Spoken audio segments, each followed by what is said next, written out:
mbokk yi asalaamaaleykum ñi ngi rafetlu ànd bi ak télévision Futur Média juróom-ñaari waxtu dem ba teg fanweeri simili bisimila ci xibaar yi. jëwlin ji dénk càmm gi ci Sénégal dalal xelu consommateur yi ne tabaski xar dina doy fii ci Sénégal moom Aminata Mbengue Ndiaye xamal nañu ne lu toll ci junni ak fanweer ak ñeent ci ay junni ci xar ñi ngi koy xaar fii ci Sénégal ñu nar a jóge ca Mauritanie Mali ak biir réew mi nar a fekk si ñaari junni ak ñaar ci ay xar yoo xamante ni it ci junni ñi ngi koy xaar fii ci Sénégal ci jamono jooju nga xamante mooy jamono ji tabaski gi tey ji nag mi ngi yëkkati kàddu yooyu bi ni amal conseil interministériel ngir wàcc lii di tabaski gi ci jamono jooju tey ci suba nag bi mu tawee fii ci Ndakaaru centre de santé Philippe Maguilène Senghor am na ay jafe-jafe yu fa taw bi indi appareil radiographie ba moom moo yàqu ak yeneen i jumtukaay ba tax na liggéeykat yi ñi ngi woote wàllu ngir kilifa yi indi ci ay saafara lu toll ci ñaari at ginnaaw roppalaan Sénégal Air bi mu daanoo ci jaww ji ba juróom-ñaari doomu aadama ñàkk ci seen bakkan waa bureau d'enquête et d'analyse tey ji jàkkaarloo na ci ak taskatu xabaar yi ngir rek eggee askan wi résultat boobee enquête lan nemeeku nag mooy amoon ay jafe-jafe yoo xamante ni roppalaan bi amoon na ko te tamit ba muy daw amul woon couverture radar lax ci dolli boobee roppalaan fam doon daw du yoon wa nga xamante ni moom la doon jaar di ngeen ci ànd ak Cheikh Tidiane jonn ci biir xibaar yi. wàllu tàggat yaram afro basket ci jigéen ñi ca Mali tey jii nag Sénégal tàmbali bu am solo compétition boobu daal di nañ duma waa Guinée lu toll ci téeméer ak juróom poñ la kon gaynde jigéen yi am waa Guinée am fanweer ak juróom-ñeent mbokki su ngeen taaxiloo ñu yaatal xibaar yi.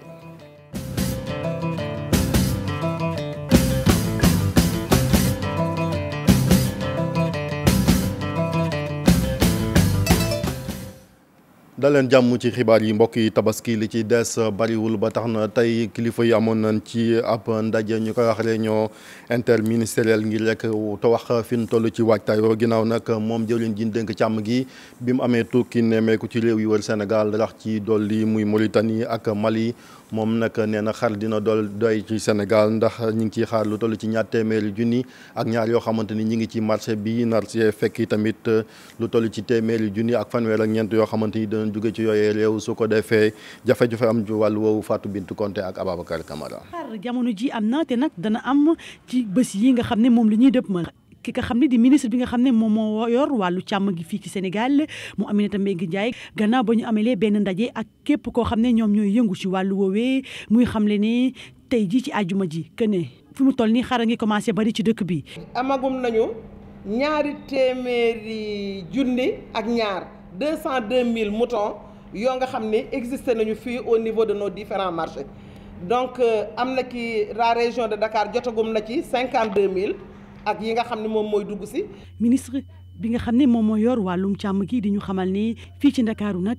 jaaykatu xar yu bëri dañuy faral di xaar ba fukki fan des ci tabaski bi ngir ñu mun fee ñëw jaay seen xar yi. nit ñi bu ñu gisul xar yu bari du ñu naan xar dafa manqué xar manqué wul xar yi du ñu dugg si ci biir région de Dakar lu dul fukki fan avant tabaski bi yegg si ndax dugg si bi. daf leen di jural yeneen i frais yeneen i charges supplémentaires. bu fekkee ne ay xar yi nga xam ne moom moo jugee ci bitim réew comme ca Mali wala yeneen dëkk yu ñu wër jamono ji jàpp na ni 134 têtes de mouton fi mu ne nii ña ngi koy xaarandi fii ci Ndakaaru. pour ce qui concerne les importations le 16 août bii weesu 2017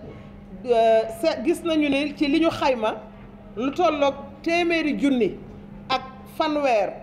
ak ñeent ci ay xar dugg na ci biir Sénégal. mu jaare par Bakel maanaam par Kidira porte Kidira bi.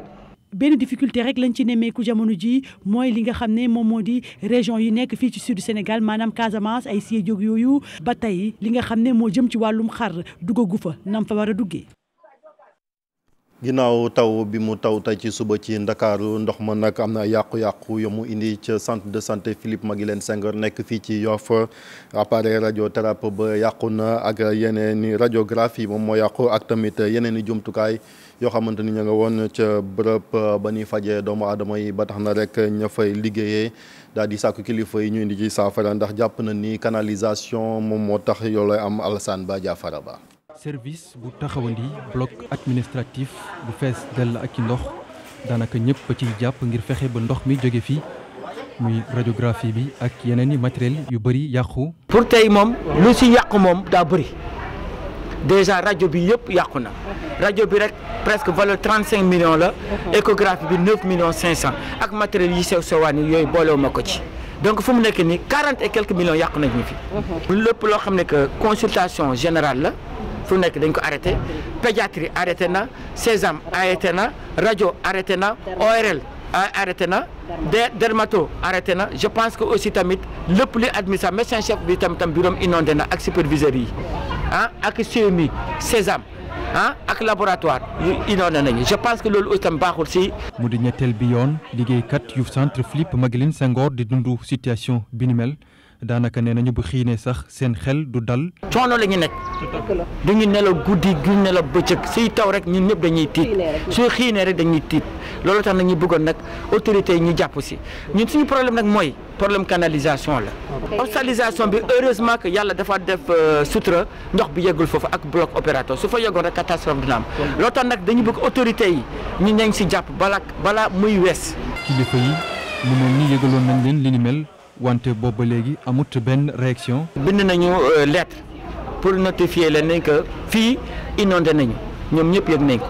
bu ministère waaw du tey rek la ñu inondé ñoom yëg nañ ko xam nañu situation bi ni mu demee. fu mu nekk ñoom la ñuy xaar ñuy réagir suñu réagir rek nañuy jël parce que ñun fu mu nekk nii dañuy nelaw guddi dañuy nelaw bëccëg gis ngeen ñu sax fu mu nekk dañuy nettoyer et puis tamit force physique boobu nit ñi mënuñu ko natt. parce que nit ki aussi tamit ngay mobiliser ay nit chaque jour ñi su tawee rek ñuy nettoyer muy agent yi muy agent de nettoiement yi muy médecin yi muy sage-femme yi infirmier ñëpp ay nettoyer même maa ngi gis ngeen ma tey nu ma mel ni jël leen suma tànk ak suma nu ma mel ni. ñu découragé xamatuñu sax li ñuy def tax ba ñuy woo kilifa yi ak bonne volonté yi ñu jàpp ci li ni mel. waa Ndar moom beneen phénomène moom moo leen tere nelaw di avancée de la mer maanaam géej ga nam wutalee kër ya barki démb nag am na yàqu-yàqu yoo xamante ni géej ga amal na ko ca quartier bu naan Sanca ba daaneel mur ban fa defoon ngir rek mu daal di protéger dëkkuwaay ya ba tax na sax ñu bëri ca askan wa bàyyi nañ seen i kër ngir dem dëkk ca yeneen i quartier sàkku ci kilifa yi ñu gaawtu lan leen digoon maanaam rek ay digue de protection yoo xamante ni doon ko fa amal su ko defee géej gi dootul mën a dem ba ca kër ya. nguur Sénégal nag tàmbali woon na sax liggéey boobu Ousseynou Diop ak Habib Seck. géej askan wi jamono ji jaaxle la ñu def mur de protection bi waroon a téye ndoxum géej bile jamono jile ci Sanca bi dafa daal di xaweeku tax nag askan wi ñoom tiit la ñu def. géej gi attaqué nañu xoolal tey mur bii nii gis nga mur bi fi mu demaat te mur bi dafa dammuwaat fee encore benn dammuwaat na fee nee waaw te tey mur bi bu demee rek ñu dañuy ñàkk lu bëre bu nu soñoon tamit waaw dañuy wax tamit ki nga xamante ni moom la fi yàlla tere muy président Macky Sall. gis nga miir yi ni nu xarate fi mu nekk nii waaw daaw jéeg fii dóor nañu dénk ba miir bi daanu dénk dal ci sunu kaw xar sunu néeg yi yëpp dénk waaye ñu góor rek liggéeyatal sunu bopp léegi nag nanu dimbali ci ngir yàlla akante bi bisabilillah dañuy ñaan ci yàlla dañu dimbali nu sonn nanu ñu ngi sax di ñaan wàllu ngir gouvernement bi gën leen jàppale. tojul gox mbaaj tojul penn sëñ ci suuf bii la tuba bandatu bii la toj li nu bëgg ci ndimbal mooy nanu ut peneen fu mu nu teg bu nu ko mayee moo nu gënal bu toogee ba géej gi dal sunu ko wi def nuy gaañ rek.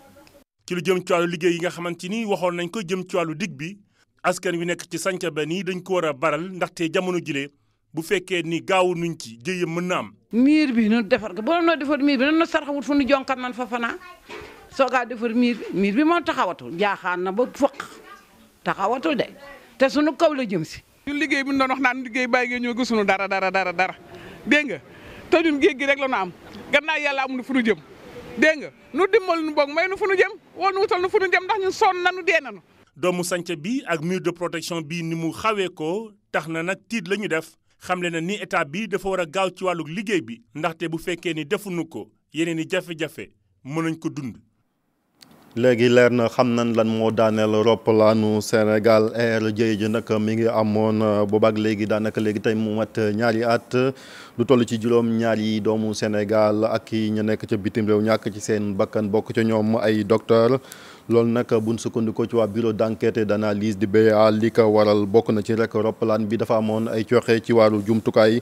rawatina bi mu fenqaloo ak Ceiba di roppalaanu Guinée équatoriale jamono jooju kon amutoon li naan appareil radar wante tamit yoon wu am jaaroon du woon yoonam tey jii la ci kilifa yi doon jàkkaarloog taskatu xabaar yi Cheikh Tidiane Dione ak Mohamed Dieng. ab rapport bu toll ci ñetti téeméer ak juróom-ñett fukk ci ay xët moom lañ génnee daal di koy jagleel l'accident bi doxoon ci diggante ñaari avion yi bi si njëkk nag di AH 125 700 ak Boeing bi ñu duppee 737 800 accident bu ni mel nag amoon keroog juróomi fan ci weeru septembre 2015 hypothèse yi njëkk yi nag ñoom ñu ngi firndeel ne avion bu Sénégal boobu amul woon li nga xam ne moom mooy couverture radar waaye tamit jotul woon respecté niveau de vol am bokk na ci ay jafe-jafe yoo xam ne moom moo sabab bi l'accident. On peut avoir des facteurs contributifs, c'est-à-dire que l'avion ay bi ñu defee suñu rapport bi nag gis nañ ne avion bi amoon nay jafe-jafe yoo xam ne da ko doon sooxaale waaye bésu accident bi muy am liñ ci mën a wax rek moom moo daal di fekki beneen avion bi ba jëyee bi daal di am rapport bi tamit fësal na lu ni mel. Cet avion s'est retrouvé en train de revoler dans certaines situations. suñ sukkandikoo nag ci kàddu ñi nga xam ne seen xam-xam moom moo daal di màcc jëm ci wàllum aviation ñoom gis nañ ne choc bi benn seconde rek la def daal di faat lu toll ci juróom-ñaari nit lii nag di aile bu Boeing bi moom daal di yàqu li ni mel sax moom moo taxoon ba équipage bi ñoom mujjee jéggi di Cotonou dem directement Malabo. Ceiba effectivement. ci accident bi mun nañ ne benn wiglet bu yàqu lañ ci am mooy laaf bi accident bi amee ba pare avion bi directement Malabo la jëm. loolu nag indi ay jafe-jafe ndax mun nañ ne 3h28 la def diggante Dakar ak Malabo. donc entendu. daanaka léegi mu def ñaari at bi accident bi amee boobu ba léegi dara jotu cee leer liñ ci mën a jàpp rek moom mooy ab rapport daal nañ koy génnee ngir daal di càmbar li nga xam nag moom moo daal di sababoon lii di accident bi ci fàttali bari na ci ay entité yoo xam ne seen xam-xam dafa màcc jëm ci wàllum seet waaye nag ñoom seet nañ ba sonn waaye avion bii di AH 125 700 ba tey kenn mënu ko teg bët.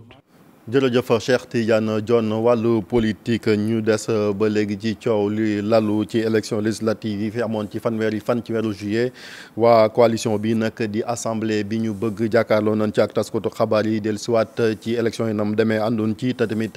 ñaawlu nan lënt yi amoon ca booboye jongante ànd na nit ci xalaatu waa Y'en a marre maanaam rek yóbbu état bu Sénégal ci yoon ngir rek mu daal di dàmp ñi nga xamante ni voté wu na bisu élection yooyu ñoom jàpp na ni it li nga xamante ni mooy jëwlin ji dénkoon wàllu bitim réew mi wàllu biir réew mi te mu doon organiser boobee élection ni mu ko doxalee it ñaawlu nan ko ñu ànd ceeg Alassane Ba Diafara Ba. jàngat bi def nañ ko ginnaaw bi ñu génnee ci scrutin bu fanweeri fan ci weeru juillet ñu jàpp ne ëllëg bu ñuy dem élection daañu xool yan stratégie la ñuy tëral ngir fexe nag ba boole seeni doole. dégg nañu ci waa opposition mooy parti yu mag yi sax ñu ni bu démb doon tey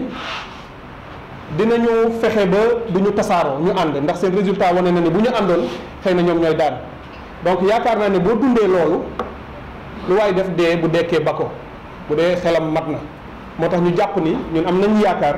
ni ëllëg opposition xëy na dina gën a mën a ànd. assemblée bi ñu bëgg di jàppale plainte bi nga xamante ni Y'en a marre ak yi ñooñam dañ ko fas yéene def contre état bu Sénégal te ñu yokk ci ne bépp action bi nga xamante ni kujje politique bi mu ngi koy amal dañ ci jàpp. woote bi ñu woote nii ñu ngi bëgg opposition daje rek firnde la ci ni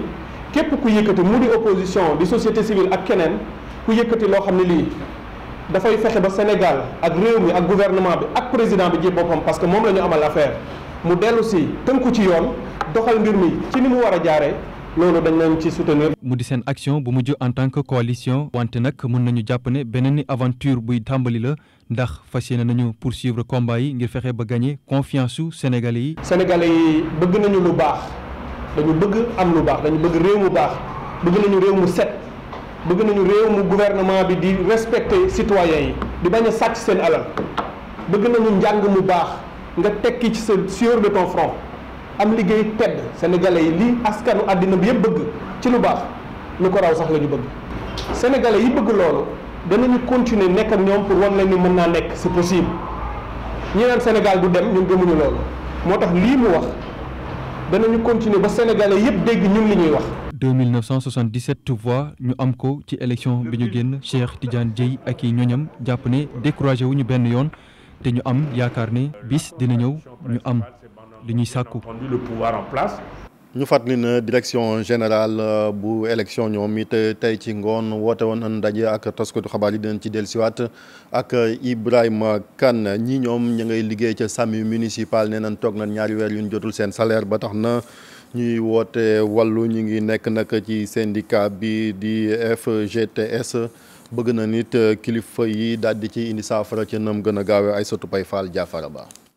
saa su ne nag balaa ñuy jot seen ay salaire mu metti loolu si ñoom fi mu toll nii ñaari weer a ngi nii ba tey jotuñu ko ñi nga xamante ne ñooy syndicat unique et démocratique bu travailleurs municipaux yi nag di ñaxtu. dafa yemul rek ci mbirum ñàkk fayum salaire daf di ñun biñ ñu redéployé ba léegi yóbbuñu ci commune yi suñu acquis yi ñu amoon yëpp dañ ko perte dañ ko ñàkk. maanaam boo nee prise en charge médicale ki nga xam ne mi ngi liggéey ci santé mënul am prise en charge médicale c'est ridicule.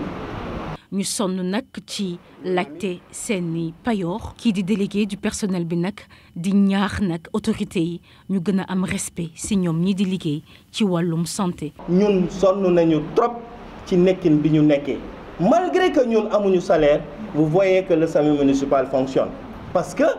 c'est un sacerdoce nit ki boo amee choix nga am option wu liggéey ci wérgu yaram foofu wax dëgg yàlla natt suñu borom la ñun nag mënuñu seetaan population yi di souffrir di feebar ñuy dem toggi suñu kër looloo tax ñu toog mais le code du travail nee na le 8 buñ la fayule am nga droit toog sa kër mais ñun booba léegi ñu ngi fii di liggéey parce que l'État sénégalais a les capacités de prendre les travailleurs sénégalais en charge te dañ ñoo war a jël nag en charge voilà sonn nañu nag moo tax ñu def nii c'est un cri de cœur. ñii di waa SUDTM ñuy nag ñaawlu li nga xamante ne ñi ngi koy dund di woo autorité yi ñu respecter seen ay engagement mu mel ni kon li wokk travailleurs municipaux yooyu moo xuri it ñi nekk ci intersyndical bi ëmb dokkeel yi nekk ca port autonome bu Dakar ndax ñoom nee nañ toog nan lu toll ci ñeenti weer yu nu jotul seen salaire bëgg na nit kilifa yi indi ci saafara ci nam gën a gaawee ngeen gis ko noonu seetaan élément bi ci sunu journalu 13h bi. ñi moom ñi ngi yëngatu ci syndicat bi naan Union des routiers du Sénégal di yëngatu ci wàllu dem beeg dikk bi ñoom nag condition yu métti yenn jànkoonteeg ca frontière u Mauritanie bi moo leen métti ba tax na rek ñi ngi koy ñaawlu jàpp ni alkaati yi dañoo bëgg seeni oto da yam ci Rosso Mauritanie te dañuy bàyyi it oto yi nga xamante ñoom ñoo dëkk ci Mauritanie di circuler loolu àndun ci ñu déglu ki yor seen kaddu di Abdoulaye Sow ci micro sunu correspondant ci Saint-Louis Ousseynou Diop Habib Seck. ñëw naar yi dañu koy décharger yëpp seeni oto ñu dem Mauritanie suñuy oto tourné oto yi naar yi tamit oto yu ndaw yi dañ leen di yëpp rocc ko ci guddi gi di dem ba Dakar di fa décharger ji yooyu metti nañu trop te bëgg nañu état bi ak autorité yi jàpp lañ ci bu baax fi ñu naar yi teg ñun ñu teg leen fa suñu benn oto mënul jàll ñoom seen benn oto bu mu jàll metti na ci ñun trop te ni état Mauritanie seere dëkkam ak transport am suñ ci Macky Sall dimbali woon seeral ñu noonu suñu transport ci suñu dëkk ñoom bu ñu waxtaanee dinañ am solution boo xam ne dinañ ko déggoo ñu mën a jàll ñu mën a jàll si mais naar yi fitnal nañ ñu trop